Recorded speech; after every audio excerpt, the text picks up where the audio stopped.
Implantation के समय पर किन किन चीज़ों का ध्यान रखना ज़रूरी है।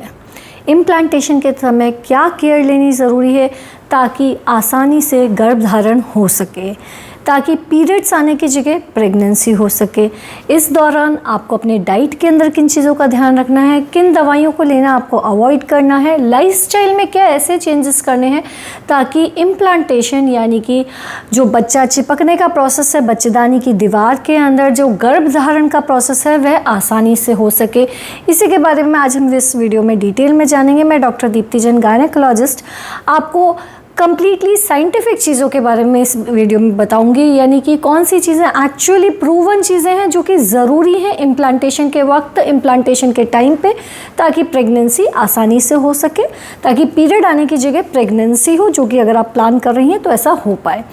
सबसे पहले हमें ये जानना ज़रूरी है कि मैं किस समय की बात कर रही हूँ। मैं कह रही हूँ इम्प्लांटेशन के टाइम पे, यानी कि वह समय जिस टाइम पे अंडा स्पर्म से फर्टिलाइज होने के बाद में बच्चेदानी की दीवार पे चिपकता है, इम्प्लांट होता है।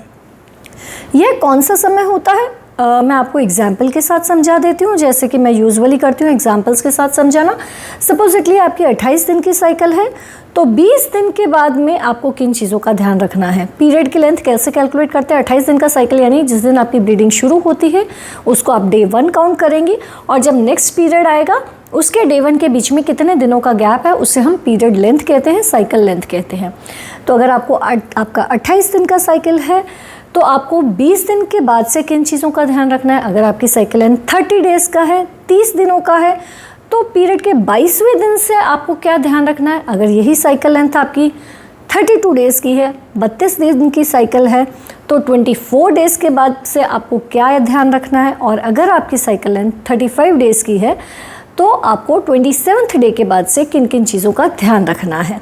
अगर आपकी साइकिल लेंथ इसके अलावा कुछ और है तो आप उसके हिसाब से कैलकुलेट कर सकते हैं। मैंने आपको एग्जांपल्स दे दिए हैं। अब आते हैं ध्यान किन बातों का रखना है।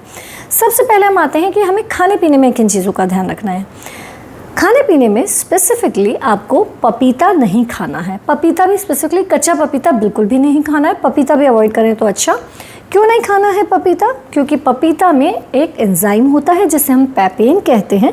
ये यूट्राइन कॉन्ट्रैक्शंस को स्टिमुलेट कर देता है, जिसके कारण कि अगर इम्प्लांटेशन हो रहा है तो हट सकता है, यानी कि गर्भधारण होने की जगह गर्भ बच्चेदानी से डिसलॉज हो सकता है, यानी कि प्रेगनेंसी ना हो, पीरियड आ जाए, ऐसा हो सकता है।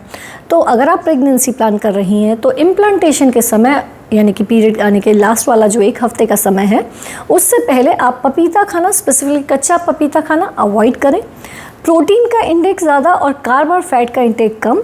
जंक फूड इस टाइम पे काफ़ी कम कर दें, क्योंकि यह आपके हार्मोन्स को मेंटेन करने के लिए एक ज़रूरी चीज़ होती है, तो उस चीज़ का भी ध्यान रखें।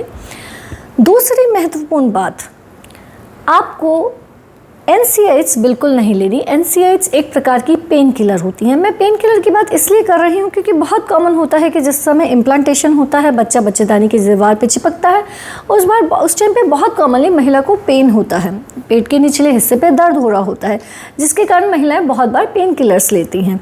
कभी कभी पेट में दर्द नहीं होता, लेकिन कुछ महिलाओं को माइग्रेन होता है या किसी और कारणवश हेडेक हो गया या बॉडी पेन हो गया, जिसके कारण कि महिलाओं को किसी प्रकार की पेन किलर लेने की ज़रूरत आ जाए।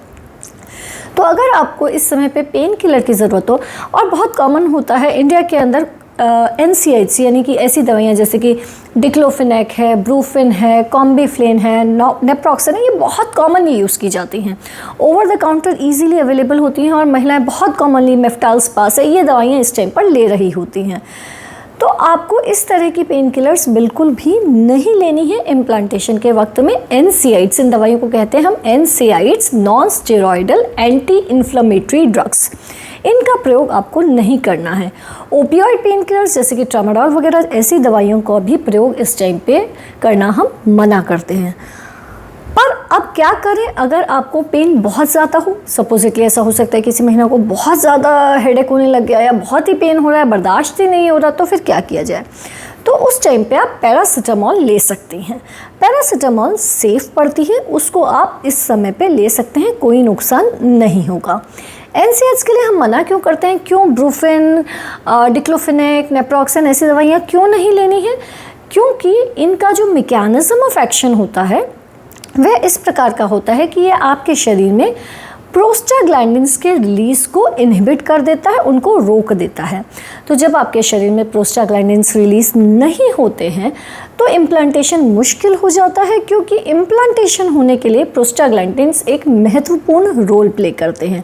प्रोस्टाग्लैंडिन्स का रोल ना केवल इम्प्लांटेशन में होता है बल्कि ओव्यूलेशन यानी कि अंडा निकलने में भी होता है। इसलिए हम स्पेसिफिकली इस ड्यूरेशन में NSAIDs लेने के लिए मना करते हैं। जी हाँ, लेकिन अगर आपको पेन है तो आप पैरासीटामोल का प्रयोग कर सकते हैं। ये तो आई दवाइयाँ और डाइट के बारे में। अब इसके आगे हम आते हैं एक्सरसाइजेस के बारे में। बहुत सी महिलाओं को हार्मोनल इम्बैलेंस चल रहा होता है, जिसके कारण कि हमने उनको ऑलरेडी एडवाइस किया होता है कि आप एक्सरसाइज कीजिए।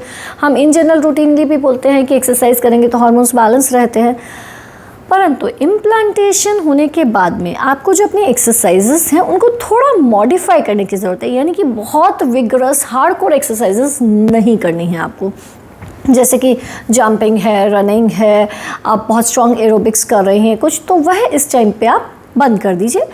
उसकी जगह आप ब्रिस्क वॉक और डीप ब्रीदिंग एक्सरसाइजेस वह कर सकते हैं। तो एक्सरसाइज को आपको बिल्कुल बंद नहीं कर देना है, लेकिन डेफिनेटली लाइटर फॉर्म में शिफ्ट कर देना है। इम्प्लांटेशन के समय आपको रिलेशनशिप भी अवॉइड करें तो ज़्यादा अच्छा रहता है। इम्प्लांटेशन होने की पॉसिबिलिटी बढ़ जाती है ऐसा करने के बाद। इम्प्लांटेशन के समय यानी कि जब बच्चा बच्चेदानी से चिपक गया है और उसके बाद का जो समय है, उसके बाद आपको बहुत हाई टेम्परेचर्स को अवॉइड करना रहता है। बहुत हाई टेम्परेचर, ऐसा नहीं कि आप गुनगुने पानी से नहा नहीं सकते, आप नहा सकती हैं, उसकी मनाही नहीं है, लेकिन बहुत हाई टेम्परेचर्स, कभी कभी कुछ महीना सोना है, स्टीम बाथ्स हैं, उनका यूज़ कर रही होती हैं, तो वो नहीं करना है। उस चीज़ का आपको ध्यान रखना है। अगर आप इन चीज़ों का ध्यान रखेंगी तो इम्प्लांटेशन सक्सेसफुल होने की जो पॉसिबिलिटी है वह बढ़ जाएगी। प्रेगनेंसी ठहरने की जो पॉसिबिलिटी है वह बढ़ जाएगी। अगर आपको इसके अलावा फिर भी कोई और कन्फ्यूजन हो तो आप कमेंट बॉक्स में लिख के हमसे पूछ सकती हैं। चैनल को सब्सक्राइब कीजिए। धन्यवाद।